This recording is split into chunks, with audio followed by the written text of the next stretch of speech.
মাটিটো কিনি লৈছোঁ সত্তৰ ৰাজবংশীৰ পৰা খোলাহি তেওঁ পৰা আমি 5 বিঘা মাটি কিনি লৈছোঁ আৰু বাকী বহুত মাটি তেওঁ বিক্ৰী কৰিছে মোক তেওঁ মাটি আনি ফালে মাটি বিক্ৰী কৰিছে যে তোমালোকৰ মাটিটো আমাৰ কিনি লোৱা কাৰণ তাৰ কাপোৰ ছোৱালী আছিল মাটিত ঘৰ দিবা ঘৰ নাছিল সিহঁতৰ মোৰ পৰা টকা লৈ ছোৱালী বিয়া দিছিল চৰকাৰী মাটিটো সিহঁতৰ বিক্ৰী কৰিলে মোৰ তাত সিটো হ'ল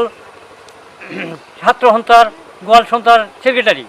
সি কিয় চৰকাৰী মাটি বিক্ৰী কৰি পেলাই এতিয়া চৰকাৰৰ লগত হেঁচা দি পেলাই মোক ইয়াৰ পৰা উচ্ছেদ কৰিব লাগে এইটো আমাৰ চৰকাৰৰ তাত আবেদন আৰু সেই কথা আমি এইবিলাক চৰকাৰী মাটি সিহঁতৰ মোৰ তাত কিয় বিক্ৰী কৰি পেলাই মোক পূৰাই হেঁচা মাৰি আছে তাৰ পৰা উচ্ছেদ কৰিব আৰু যাই আমি আইনৰ আশ্ৰয় ল'ম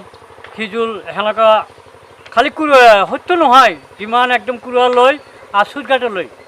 ডলাৰে টকা মাটি বিক্ৰী কৰি সিহঁতে আমাৰ পৰা লৈছে আমাৰ মিয়া মানুহৰ পৰা কিমান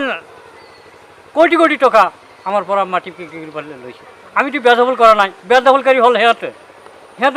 আমাৰ তাত মাটি বিক্ৰী কৰিছে আমি মাটি কিনি লৈছোঁ যাতে আমি ইয়াত বসবাস কৰিব খাব পাৰোঁ আমি দুখীয়া মানুহ আমি চৰকাৰী আইন ব্যৱস্থা ল'ম অহাবাত তাত বিক্ৰী কৰিছে আৰু বিভিন্ন জেগাত মানে মাটি বিক্ৰী কৰিছে 4-5টা মানুহ তাত সি বহুত মাটি বিক্ৰী কৰিছে আমি চব একেলগে কিনি লৈছোঁ মাটিখিনি